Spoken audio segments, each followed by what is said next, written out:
All right, back on the Young Turks. Okay, obviously, we go on to Anthony Weiner. First of all, as you probably are aware by now, I am disgruntled with the Democratic reaction to Anthony Weiner. I believe they should fight back. Of course, that's not going to happen. They're going to fold up their tents. The number of Democrats who are now calling on Anthony Weiner to resign is up to 9. And Alison Schwartz, who is in party campaign committee leadership position, said, quote, in light of Anthony Weiner's offensive behavior online, he should resign. And then she said other harsh things about Anthony Weiner as well. They're trying to run him out of town. One of the complaints that they have against Anthony Weiner, when you ask reporters on the Hill why he gets no support from the Democrats, is that he didn't have that many friends to begin with because he's brash. You know, all those speeches where he actually fights, where he fights the Republicans, fights for progressive causes? Well, they don't like that in Washington. Are you stepping on people's toes? No. Be a good boy. Don't fight back against the Republicans. If you do, then you don't have any friends, and you get into a little bit of trouble, and they're going to throw you under the bus. So that's why a lot of the Democrats seem perfectly happy to do that. Of course, lead among them is Tim Kaine, a guy running for the Senate seat in Virginia. He's the former DNC chair. He was the guy that represented all of the Democrats, right? Now, remember when Ensign had his affair and his problems, and now Ensign has broken so many laws, he's in trouble. The Justice Department is investigating. He had to resign from the Senate, of course, 2 years after we found out all those affairs and the bribes and all the laws that were possibly broken. Now, part of the reason Ensign could stay around for 2 years is because the Democrats never pounced. They put out, on the Senate side, the Democrats put out a press release on it for a week. And then after a week, they dropped it. And what did Tim Kaine, who was the chair of the DNC at the time, the head of the Democrats, what did he do to press on Ensign? Nothing. Marshmallow Tim Kaine couldn't be bothered to attack a Republican. But when it comes to a Democrat, Tim Kaine's on the warpath, right? He's quickly growing to be one of my least favorite Democrats, and that is a wild understatement, okay? Not interested in the people's eyebrow anymore. Let me tell you about how soft I am as a Democrat. So, we've got all these Democrats attacking him. Look, here's a very simple idea, okay? When they bring up Weiner, you bring up Vitter, and you say, hey, you know what?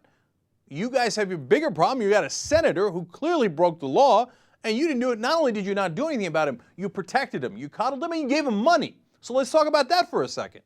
John Cornyn, who is the head of the National Republican Senatorial Committee, not only, he's now calling for Weiner to resign, but when he, at the same time, he gave Vitter $10,000 for his reelection campaign in 2010. And then as the head of the NRSC, he directed another $42,800 to go into Vitter's campaign. So if you're a Democrat who sent inappropriate pictures, didn't even have sex with anybody, you should resign, according to John Cornyn. But if you're a Republican who actually slept with hookers on multiple occasions and has admitted it, you should get over $52,000 of help to get reelected. So that's your double standard. So look, Democrats, how do you fight? I know, you're so unfamiliar with it, you don't know how to do it. In fact, you're trying to throw away one of the guys who's actually a fighter for you, right? So how do you do it? So when John Cornyn says, I think what he did was despicable and he should resign, you say, oh really, John? Then why'd you direct over $50,000 to a guy who's been with a hooker? Why'd you go ahead and protect him, the guy who broke the law? But they don't know how to fight, so they don't do it. And I know what everybody's saying now. I'm about one of the few guys out there defending the idea that Weiner should not resign. Everybody who says he should resign says, oh, Cenk, don't worry. We'll fight another day. Oh, I know. I'm still waiting on that day. I've been waiting 10 years. But I know any day now the Democrats are going to take out the swords and go into that battle. Please, please text me when they do that. Send me a tweet. Just don't make it of your junk. All right. So now, two other cute fun facts about this. Lisa Weiss, the 40-year-old blackjack dealer who shared all those dirty messages with him that she then shared with Radar Online, et cetera, has more fall outrage today. She says, yes, I was very shocked at the beginning. I would want to talk politics, but he would turn it creepy. We read you the messages she sent. She sent to him saying like, oh, tell me how dirty you are. Oh, you had a dream about me. Tell me what you would do to me. I'm so into it. Oh, really? He was the creepy one. And he came on to you. You had nothing to do with it. So at what point did you start? I was about to get really dirty. Anyway, Lisa, here's my message to you. Oh, give me a break. Okay, yeah, because earlier you were telling him, go to it, champ. But now all of a sudden you're like, oh, this pervert came on to me, and then I had to tell him to rub my breast and do all the other things to me. All right, anyway. And then one other fun fact about Weiner. Of course, this controversy has scared the bejesus out of all the other politicians. In the week between May 30th and June 3rd, when we found out what Weiner might have done before his admission, the number of tweets by congressmen went down by 28%. They were all in a panic. They're like, did I send my junk out? Did I send any pictures out there? Because like I have people on TV telling me now that congressmen are very honorable, and they would never do anything like that. Meanwhile, congressmen are like, Jesus, Lord mercy, what do we send out there? Bring back all those things I said to those chicks. Or whatever that they were worried about, right? But they were worried about his son. Then, after his admission, Weiner's admission, on Monday, June 6th, there was 30% less frequency of tweets than 2 Mondays before on the Republican side, and on the Democratic side, and then on the Republican side, there was an 18% drop. So Democrats being a little bit more careful. You know, one other interesting thing I found out about while doing that research, turns out the Republicans tweet almost 3 times as much as Democrats do. Who knew? Republicans are very tweet savvy. And so far, none of them even have sent out crotch shots. So, power to the Republicans. Okay. All right. Now that we put the fun aside, or my continuing boiling rage, I took it to someone again today on MSNBC. Anyway, they say that Weiner is embarrassing and that the rest of the congressmen are noble and honorable. Okay. You're going to want to see my reaction to that. All right. Anyway, now let's get to the relevant stuff. There is some secret news buried in, a part of the Washington Post website that I found after searching for it, because, like, wait a minute, there's a negotiation going on right now over how much to cut in deficit spending and to get to raise the debt ceiling. Biden's meeting with the Republicans, et cetera. And I know they're meeting today. I'm like, so I wonder what's up, right? So I looked and I found an article finally. And it turns out that they are getting closer to a number. Okay, so this is why it's a very important story. Initially, Biden came out, of course, Democrat that he is, and said, we gave away $1 trillion. Did you get anything in return? Of course not, no. Did you get any tax increases to go along with $1 trillion of spending cuts? Because, you say you wanted to balance it out, right? That's the Democratic idea is, hey, we increase revenue a little bit and we cut spending, right? So did you get anything? Nope, nothing. I gave away $1 trillion and I got nothing for it. Okay, typical Democratic strategy. Now, the Republicans were saying that they wanted $4 trillion. Well, it looks like John Kyle is now saying that he wants $2.5 trillion in cutting, and the Democrats are signaling that they might get to the $2 trillion number. Okay, so that means, first of all, no question they're going to $2 trillion in cuts. Will that involve any taxes? Will that involve any extra revenue? We don't even know yet. It might be $2 trillion and they get no tax revenue. Okay, we'll find out. But $2 trillion is now a minimum. Now you know. Okay, and seeing weakness, of course, what do the Republicans do? Well, they have released a new plan from. By the way, they're called bipartisan group. They're the Gang of Six. But of course, the Democrats just go along with whatever the Republicans want. That plan would include $4.7 trillion in spending cuts. $4.7 trillion. So there's some chance that the Democrats will do what they normally do, which is, oh, okay, fine, we'll go to $2 trillion. Oh, you want 2.5? All right, 2.5. And the Republicans will say, yeah, no, we were kidding, it's 4.7. And the Democrats go, oh, I can't believe that we were so reasonable. Yeah, all right, $4 trillion. Okay, wait for it. All right, so one thing we know for certain now, there's no way it's going to be less than $2 trillion, okay? So those spending cuts are coming your way, and you know what I think? I think it's blindingly stupid on several different counts. One, you got them on the run on Medicare.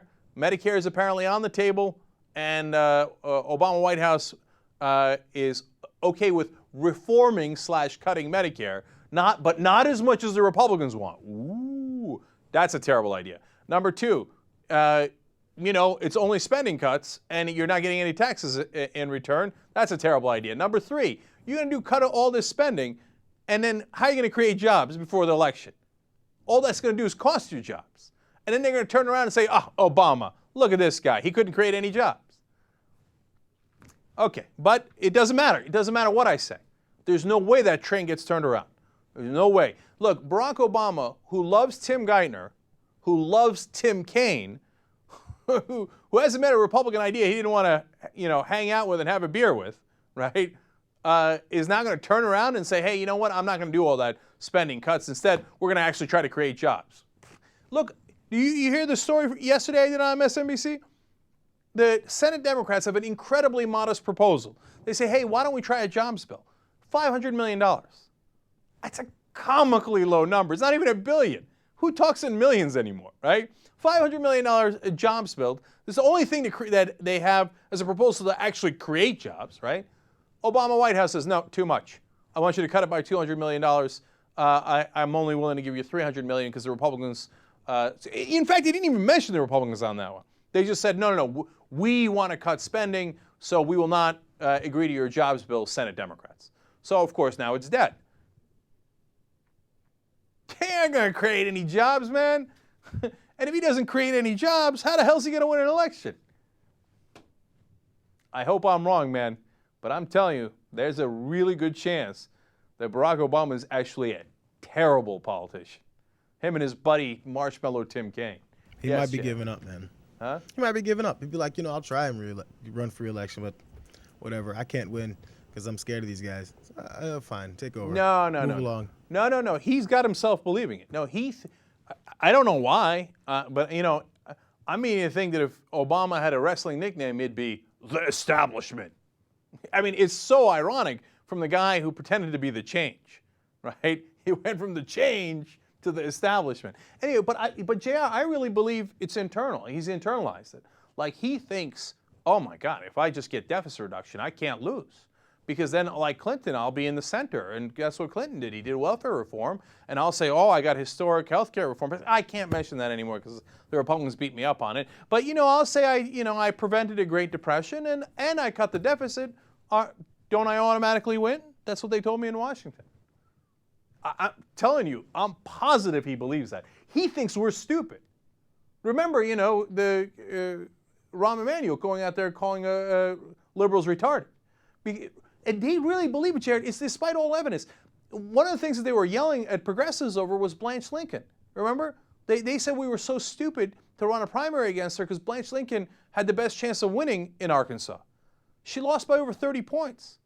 She got killed. She had no chance of winning. Okay? But to them, she's a conservative Democrat. She's just like a Republican. Of course she has the better chance of winning. That's the Tim Kaine philosophy. What nobody in Washington mentions is what a loser Tim Kaine is. The one election he ran was 2010. How do we do there? How'd that work out for us? We had a strong progressive, Howard Dean, who ran 06 and 08 elections. How were those? Then we had Marshmallow Tim Kaine run 2010. And how was that one? But they can't see it, JR. They're blinded. They're like, oh, Tim Kaine, what a great guy. He's so right. And Tim Geithner with the banks is that.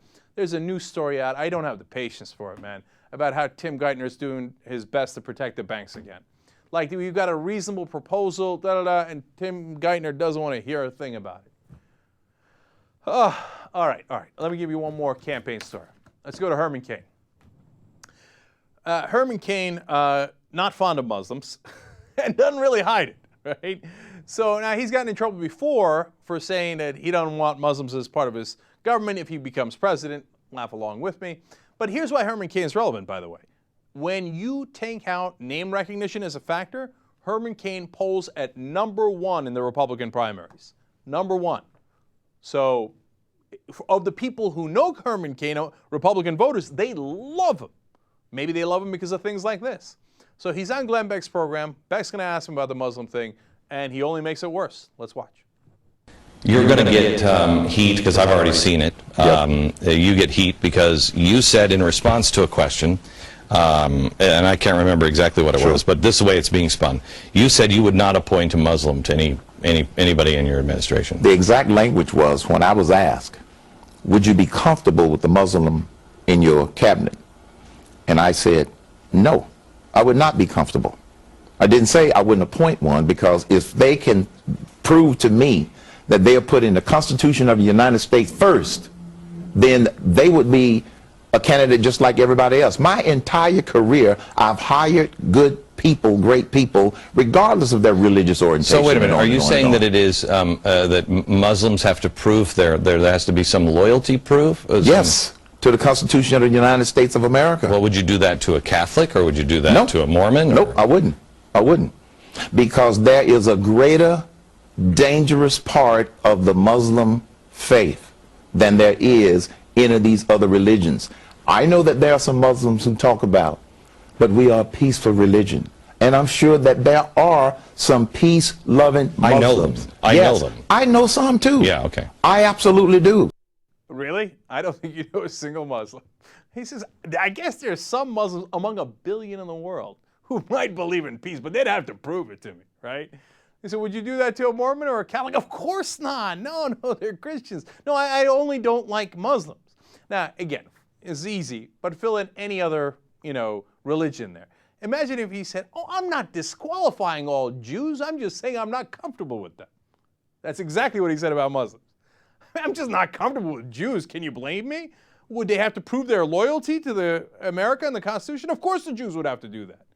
If he said that, here's my guess as to how that would go. End of this. He'd be run out of the campaign, right? But he says it about Muslims. Oh, that's perfectly acceptable. But the great irony, what I love most is they have to prove their loyalty to the United States Constitution. The Constitution, of course, Herman Cain has never read. Once in a speech, he talked about, quoted the Declaration of Independence twice, saying that's what's in the Constitution and the liberals should read it. No, you should read it, schmuck.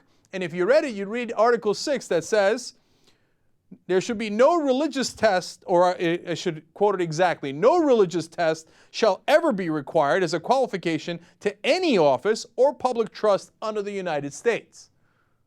So what happened? You said that you would do a loyalty test and you would test only one religion. If you read the Constitution, you would know that that is wildly unconstitutional. These people are fools, and they're proud of their foolishness. And the more that the Republican voters see of Herman Cain and hear this kind of nonsense, the more they like him. This isn't about Herman Cain. This is about the Republican voters. And they're a scary bunch. All right, that's point number one. I'll do one more fun Herman Cain one while we're on him. He's got a great idea about walls. Let's have fun and listen in. I just got back from China. You ever heard of the Great Wall of China? It looks pretty sturdy. And that sucker's real high. I think we can build one if we want to. We have put a man on the moon. We can build a fence. Now, my fence might be hard brick wall and hard electrical, technology. And it'll be a 20-foot wall, barbed wire, electrified on the top. And on this side of the fence, I'd have that bolt that President Obama talked about. And I would put those alligators in that bolt. Look, he's joking about the alligators. I'm not sure he was joking about the electrified fence.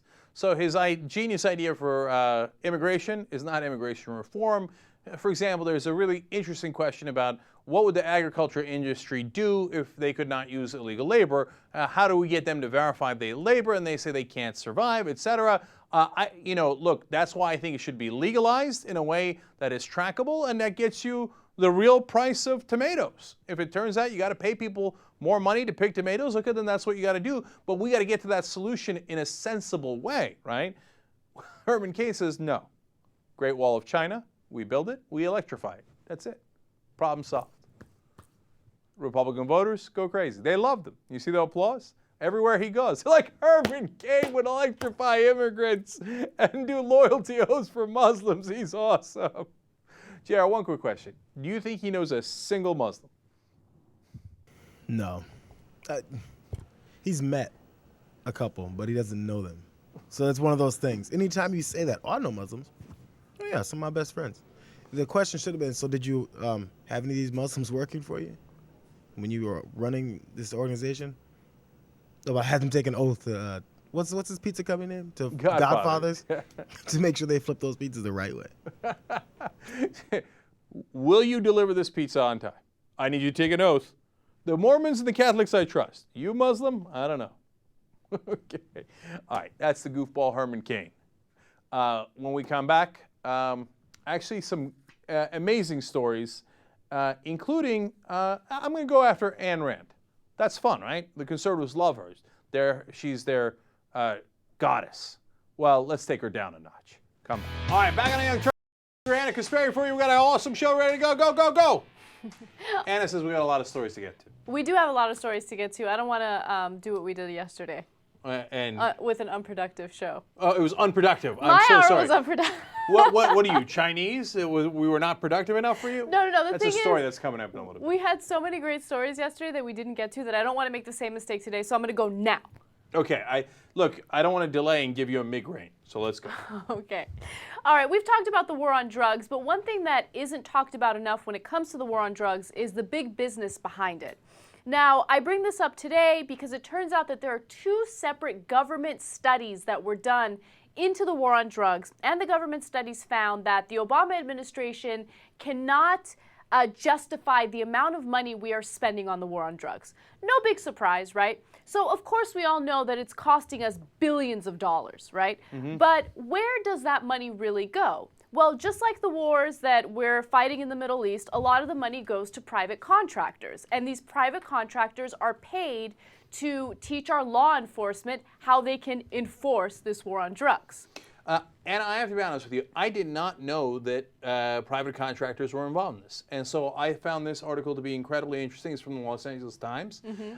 And apparently, even during the Obama administration, we've given over $3 billion to private contractors to go to foreign governments and teach them about how to fight the war on drugs, which is an awesome joke because what do we know about fighting the war on drugs? The war on drugs is a total and abysmal failure, and the amount of drugs coming in is just the same as it was before, no matter how many people we arrest. And of course, who's involved whenever it comes to private contractors making billions of dollars? DynCorp. Okay, the same people who funded botchabazi little boys to go to these terrible, disgusting people in Afghanistan, these pedophiles that would take advantage of these people, they would bankroll these botchabazi parties, right? Now, our government paid them $1.1 billion between 2005 and 2009 just so they can teach other countries about the war on drugs and how they can deal with illegal drug trafficking. And of course, it's not just DynCorp, it's all the defense contractors. And as soon as I saw the list, I was like, of course!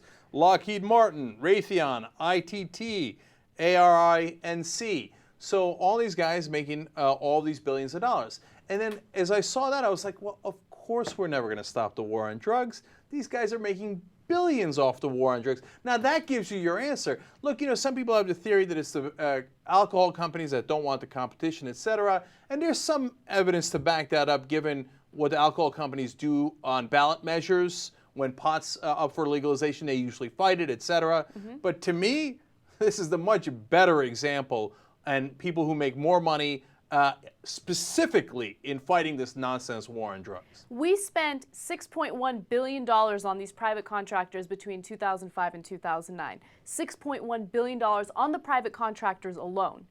Flush down the toilet.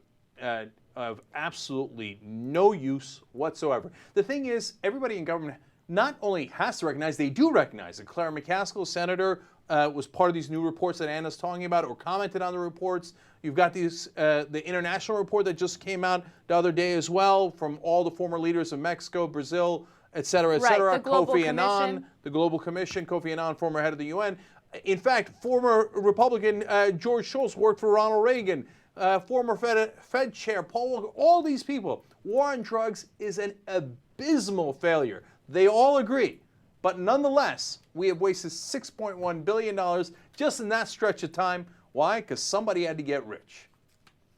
There are too many business interests involved at this point, and it's going to be difficult to stop the war on drugs when there are people that are making a ton of money off of it. And this doesn't even take into account the private prisons. Like, we've talked about this before too, but the private prisons, there are over 200 operating in the United States right now, and they're getting rich by imprisoning these nonviolent drug offenders. That's just the way our system works. Yeah.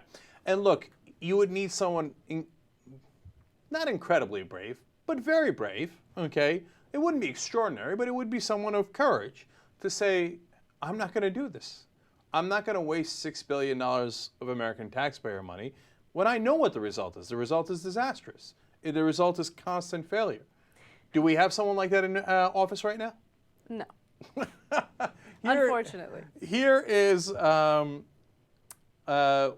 an administration official that is involved in counter narcotics had to say about the war on drugs and whether it's been responding to the reports about it being a failure, et cetera. It says, quote, by any reasonable assessment, the U.S. has received ample strategic national security benefits in return for its investments in this area. Right, I'm sure we have.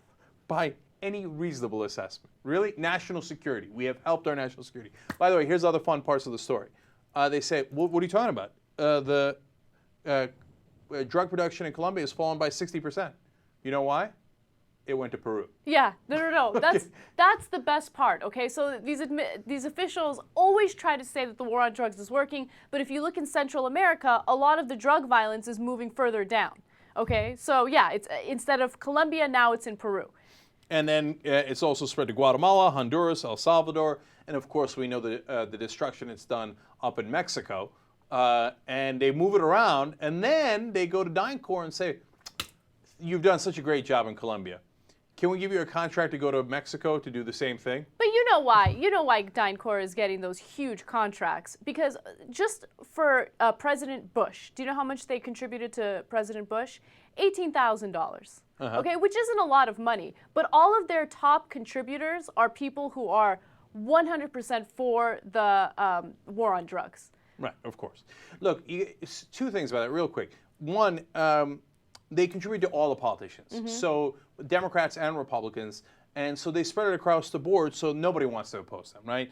But secondly, it's amazing how cheap the politicians are. Like, you know, you get $18,000, like, win. Now, there's 100 other things that go into it. They pay for, you know, ads sometimes that go against their opponent, especially now with unregulated money, et cetera. They help build out conventions, et cetera. So it's not just the $18,000. But overall, the politicians are bought so incredibly cheaply. I mean, if you're going to get $1 billion in return, if somebody came to you and said, hey, would you be willing to give $18,000 to get $1.1 billion in return? You know what you would say? You'd say, where's the question? Yeah, but it's not. It's not Bush's $1.1 billion. It's our money. It's our money, so he doesn't care. Of course. And look, this is one of, if not my central problem. No, it's my central problem with President Obama. Like, the idea that he would stand up to anybody, whether it's Wall Street or the people who say, hey, you know what? Everybody knows Afghanistan is a disaster. Everybody. I have a story I didn't get to about a colonel wrote an email saying, like, my God, what are the people in the media talking about? It's like, do they have any idea the hundreds of guys we're losing for an obviously unwinnable war? And then they write these flowery articles that are just nonsense about how we're winning. Winning what? It's a colonel, direct colonel that's on the ground. Remember the Republicans say, oh, commander's on the ground. Here's a commander on the ground saying, oh my God, what the hell are they thinking in America? This isn't unwinnable. But that's not why we're in Afghanistan. We're in Afghanistan so DynCorp and Lockheed Martin and all these defense contractors could get paid billions upon billions. You know how much we spend in Afghanistan? We spend $10 billion a month. Makes the war on drugs look like a comic sideshow. Yeah. It's a little entree. It's like one of those entrees at a fancy restaurant. It's an appetizer. Yeah, I'm sorry, an appetizer. Sorry, one of those appetizers where they bring you one scallop. Like what? That was it, right? That's the war on drugs compared to Afghanistan and Iraq. You think President Obama is going to have the courage to say, no, I'm going to stop your money train? By the way, here's something nobody else talks about. The Pentagon is deeply corrupt. Like, if you say that, of course, heads explode in Washington. Oh, the Pentagon, those are our gods, and our Titans, Zeus, and Neptune, General Petraeus, and all those other people. No, those guys all take money from Lockheed Martin, et cetera, the minute they retire. And they're waiting for that $1 million payday. And so when these guys come and go, hey, I'm going to need you to stay in Afghanistan a little longer. Believe me, they're staying in Afghanistan a little longer. And now, if you say that, people lose their minds over it. But that's what it is. The Pentagon is one of the most corrupt places we have in the country. All right, let's follow that extremely sad story with a happier story. Okay. So it turns out that progressives have come together and they started protesting Orbit's advertising on Fox News. Now, Orbitz says that they are very much pro-gay, they support the gay community, they're for same-sex marriage, and the repeal of Don't Ask, Don't Tell. So progressives were wondering, okay, well then why would you air your advertisements on Fox News when they are constantly, spreading this anti-gay propaganda? At first, Orbitz completely ignored the progressives that were protesting, but now all of a sudden, with a little bit of aggressive protesting, now Orbitz has released a letter saying that they are planning on reviewing Fox News and their other news outlets to make sure that they believe in whatever mission that news outlet has. So let me give you a little piece of their statement. They say, in coming weeks, Orbitz will conduct a review of programming on a full range of media we buy. We will also evaluate the best practices among other companies who share our core values to see what approaches they use when evaluating media placements. Yeah, now, I have a surprising opinion on this. I'm going to be a Debbie Downer on it. I don't agree. Look, when they targeted Glenn Beck, I agreed. And I'll tell you why. Because Beck is extreme. And so he would put people up on a board, and then he would say, these people are destroying the country, they're a danger, they're a cancer, you should do something about it, right? And then, you remember the famous case of the guy who went to go shoot everybody at the Tides Foundation because Glenn Beck had put them on a chalkboard saying that they were destroying our way of life and somebody had to do something about it, right? So the guy was dangerous, okay? And so I thought an extraordinary boycott of him made sense. But I think those should be extraordinary. I think Fox News is obviously deeply, comically conservative, okay? But I think it's okay. And so, and I know part of being conservative is this, the family values nonsense that they push. I don't agree with it even 1%, okay? But I think if you start pulling advertisers from everything you disagree with, it's not going to be conducive to the free marketplace of ideas. Okay, now I know everybody says, no, it's not free marketplace, and you get I'm not saying it's, a First Amendment issue. Of course, you can do whatever you like with your money. I get that, all right? So let's skip that part of it. And look, what I tell you is it's always the money, right? So the money worked, right? Putting pressure on the money worked. So that's smart strategy. I just don't happen to agree with it overall. Okay, so here are two things when it comes to my reasoning and my logic for why I support this. First of all, it would be one thing if the advertiser was just some politically neutral advertiser and didn't really share any thoughts or beliefs. But Orbitz, goes around, totes around as, oh, we are pro-gay community. Well, if you're pro-gay community, then you don't advertise on a news channel that is constantly spreading anti-gay propaganda, right? So if this is some other random advertiser, I don't know, let me just pick something like Ralph's Supermarket. Ralph's Supermarket never makes political commentary, so it's fine. They can advertise wherever they want, and people don't hold them accountable because they've never decided on one issue or another, right? So I think that this is a little different. And another thing is, it's not a free marketplace of ideas because Fox News constantly lies. It's not like they're sharing their ideology and being truthful about it. It's propaganda, and if progressives want to hold advertisers accountable, I think that they have the ability to do that. I know, but the minute you get into trying to decide what's a lie and what's not a lie, I say let the audience decide, but because then if the advertiser is in the business of, well, Was that a lie, or was this a shade of truth? Was it gray? Was it black? Was it white? And look, the gay community, they say, look, they go and find that some of these advertisers are very open to gays and want to attract gay employees, gay customers and clients, obviously. And they say, if you want to do that, well, why would you advertise with people who are anti-gay? I get it. I get the whole thing. I think it's actually brilliant. And in fact, I have in the past commended them for carrying that strategy out so effectively. There's no question it's effective.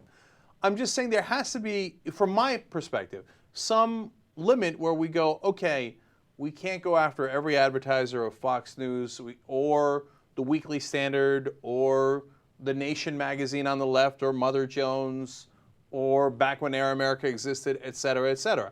Look, and you might say, hey, that's, you know, we've got personal interest in that. I think we do, and we should be clear about that, right? Because at some point, then they come and they go, oh, well, okay, you don't like conservatives, we don't like progressives. We're going to go after all your advertisers because according to our definition, you're lying. According to our definition, you're hateful, et cetera, et cetera. And there's no end to that. But the way I see that is the facts are the facts. And right now, there is no one that's holding the mainstream media accountable. No one. Okay, you can say our audience is supposed to do that, but they're not. Okay, I mean, Fox News has the largest audience. They do.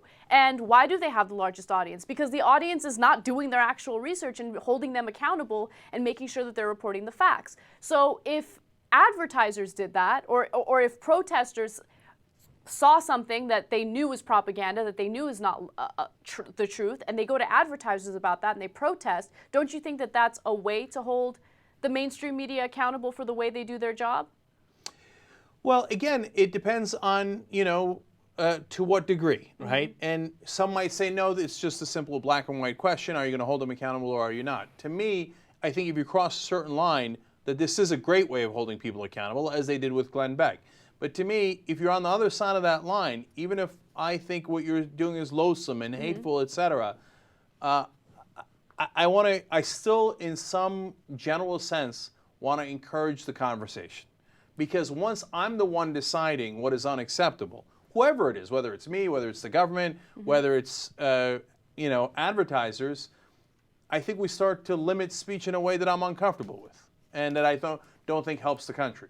So, and look, the Fox News viewers, they know what they're getting. They want to get that emotional support for their conservative positions, and they don't like gays. Okay, and not all Fox viewers, and even some of them have gotten beyond it, et cetera, right? And look, on the gay marriage issue, just because you don't think that gay people should get married, does that mean you hate gays? Look, I think it's wildly discriminatory. And I think a lot of people who are against gay marriage hate gays, okay?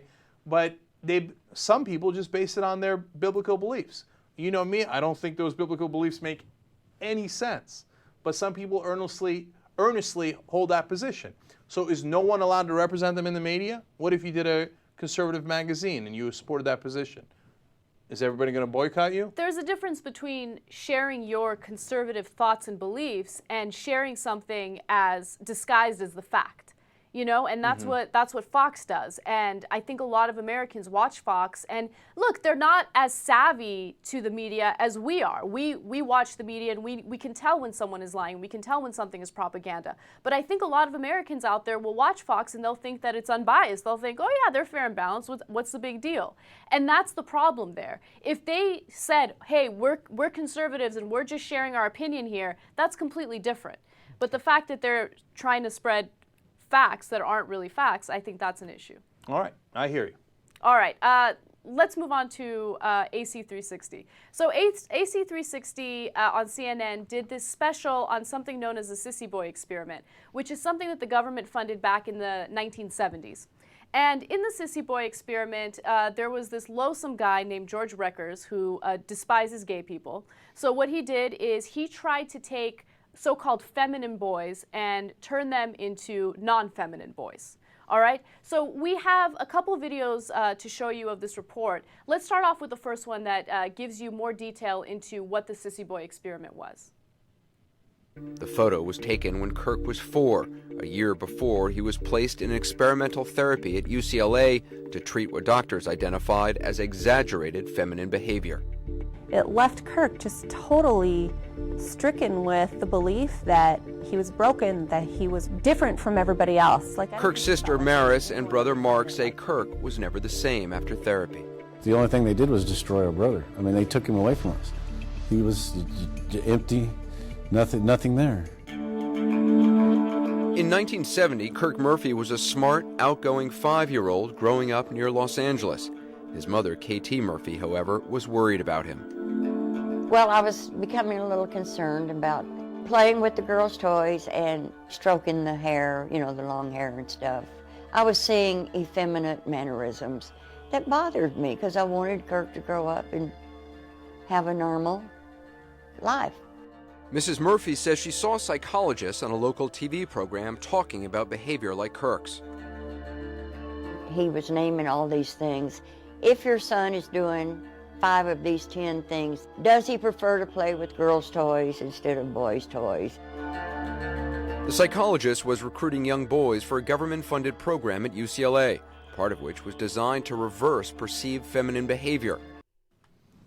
All right, so during that program, what they would do is there would be 2 different tables, right? And the little boy, Kirk Murphy, would get to decide which types of toys that he would play with. If he would try to play with the female toys, he would get punished for it, okay? And he went through all sorts of you know, terrible activities that were meant to punish him for being who he really is, right? He's a 5-year-old kid. He doesn't know what he's doing. He's just working based on instinct, right? Right. And what they would do if he would choose the girls' toys or if he would act feminine, they would give him red chips for that or blue chips if he's doing what he's supposed to do, right? And based on what types of chips he would take home, he would get beat. Yeah, and the beatings were so severe that, and they were with a belt, that there would be welts on his backs at times. And so, you know, they were going to talk about how when they saw the red chips, the brother and the sister, when they came home, they thought, oh no, right? And they broke this kid. And we're going to tell you what happened in a second, too. Right. So we have the second video where his brother talks about what his reaction would be when he would see the chips when he would come home. Let's watch. But Mrs. Murphy was told to continue to ignore him. And in this particular incident, they write that he becomes so upset, he's just beside himself, that they actually had to remove him from the room. And after they remove him from the room, they come in and tell my mom that it's working, and then they bring him back in and start all over. Having read this report, I keep coming back to the word experimenting. Oh, absolutely. I mean, because it doesn't seem like this is not some proven treatment. This is experimenting. The experimental therapy even continued outside UCLA. In Kirk's home, his parents were told to use poker chips as a system of reward and punishment to make Kirk act more masculine. Do you remember these chips? Yes, I do. Oh, yes, I do. Were you awarded them as well? Were you part of this? Yes, I was. My parents added me to it just so they could reinforce to my brother that, you know, Big Brother's doing it too, so everything's okay. These are the actual chips? Those Yes, are the actual real chips. So blue chips were for masculine behavior? Yes. And the red chips were penalty Yes. for feminine behavior? Yes. So if Kirk played with one of your dolls, he would get a red chip? Yes. According to George Reeker's case study, the red chips resulted in physical punishment by spanking from the father. Do you remember the beating? Oh, yes, sir, I do. Many times did I move the stacks around. How do you mean? I took some of the red chips and put them on my side. So this little boy would get beat, and it was so severe that he basically grew up as a gay man, but he had to hide it. He hid it from his family. He hid it from his friends. He joined the military. He was active in the military, and then afterwards he moved to India.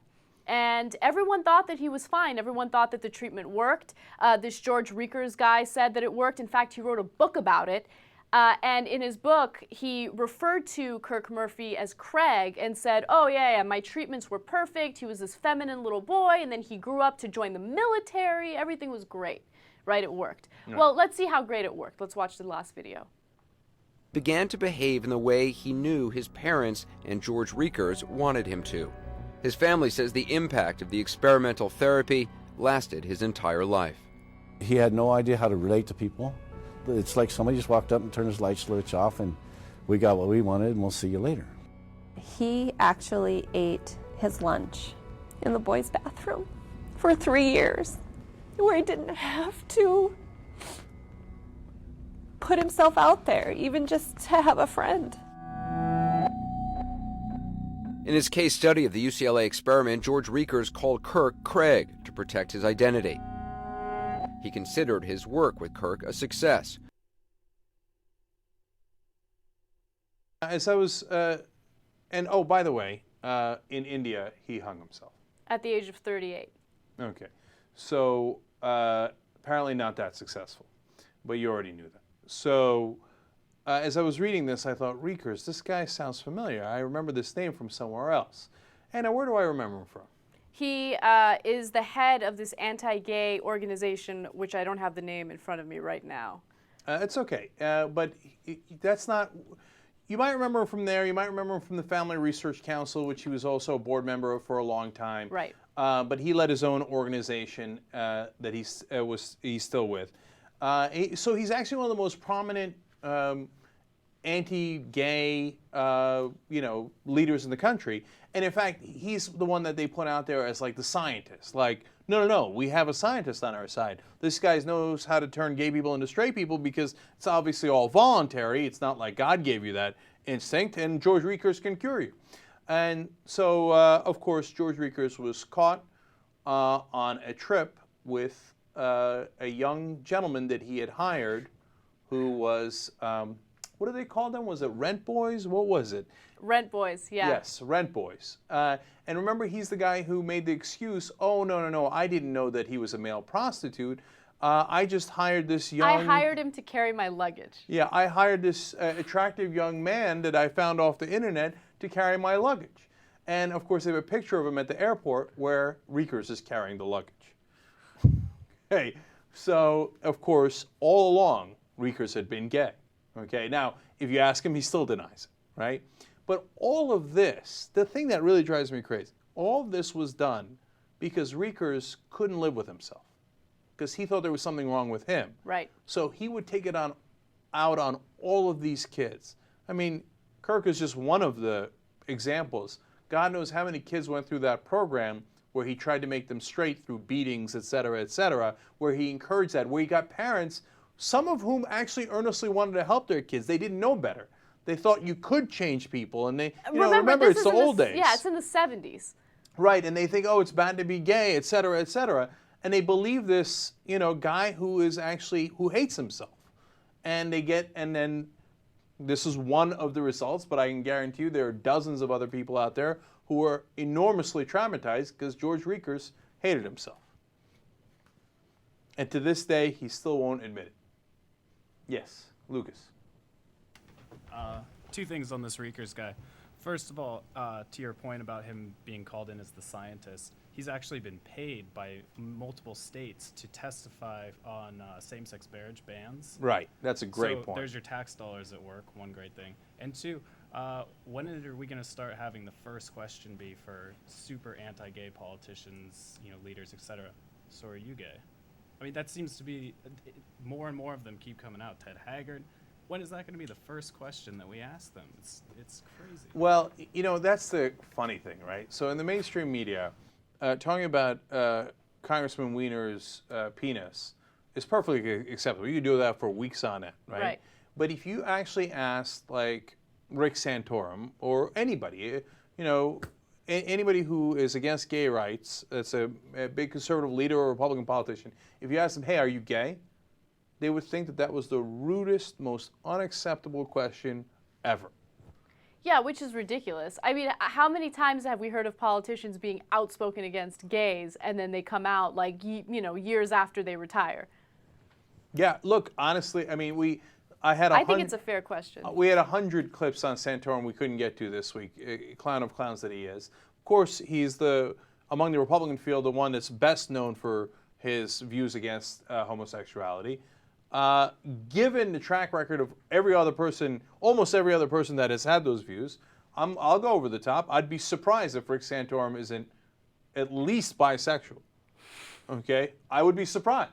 That's what we call a speculation. Yes, no question it's speculation. But I'm telling you what based on my experience, what I would feel, okay? If like somebody told me, no, like God came down and said, seriously, Rick Santorum doesn't have any feelings towards guys at all, I'd be like, really, God? I'm surprised by that. All right, so anyway, I have made my position clear. We got to take a quick break here. Let's come right back.